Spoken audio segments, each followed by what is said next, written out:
Hey friends, welcome to Sabbath School Daily, where we have been studying from this lesson right here, Ephesians.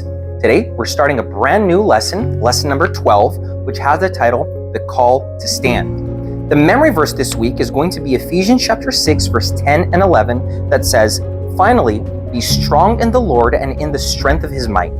Put on the whole armor of God, that you may be able to stand against the schemes of the devil." This quarter, studying the book of Ephesians, we've seen the apostle compare the church to several different things. There are really four great comparisons, I hope you remember what they are, in the book of Ephesians.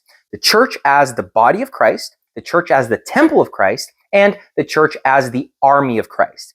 This week, we're going to be studying the church as the army of Christ. Now, I really appreciated how the author introduced the week's lesson. I want to read it for you. It's a short quote, but it's impactful. It's powerful the way that he pointed it out and the story of the Bible that he chose to illustrate it.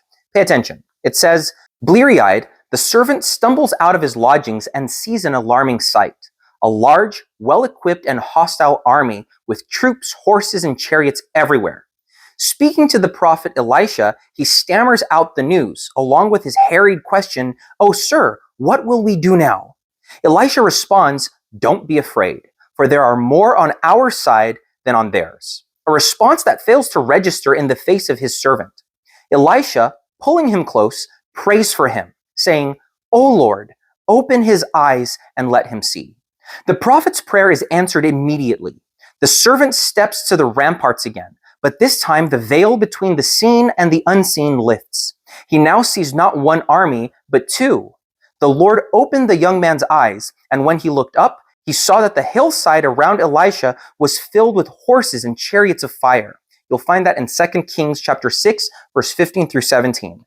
In composing Ephesians 6, 10 through 20, Paul prays for an enhanced vision for believers so that they will be able to see the full reality of the great controversy and to draw hope from what it reveals to them. Friends, I'm excited for this week's lesson. The idea, the understanding that the life of the Christian is the life of a soldier, that we are the militant church, the church that is traveling on and needs to put on the armor of God, it's one that makes a lot of sense to me. I can truly relate to it. If you've ever considered your life to be a warfare, to be a battle zone, you'll understand this reality even better when you study this week's lesson. The understanding that we have to put on the armor of God to defend ourselves and our loved ones and to go out into a dark, dangerous world in the battle for the gospel. I'm sure that the more we study the Bible, the more we understand the different items that God offers as the armor and even as the offensive equipment that we have to battle and who we're up against, that will help us understand more what we should be doing. Please don't miss out. This will be a very interesting week. You're going to learn a lot, I hope. Also remember to study your lesson, look up the Bible verses, answer the questions. These will prepare you for our videos, and honestly, it's just going to prepare you for your day, for life, really. Also, please remember to comment down below if you have any questions, if you have any comments. I'd love to interact with you. And finally, please remember to like, to share, and to subscribe to our videos. We release one every day, and I hope to see you again here tomorrow for another Sabbath School Daily.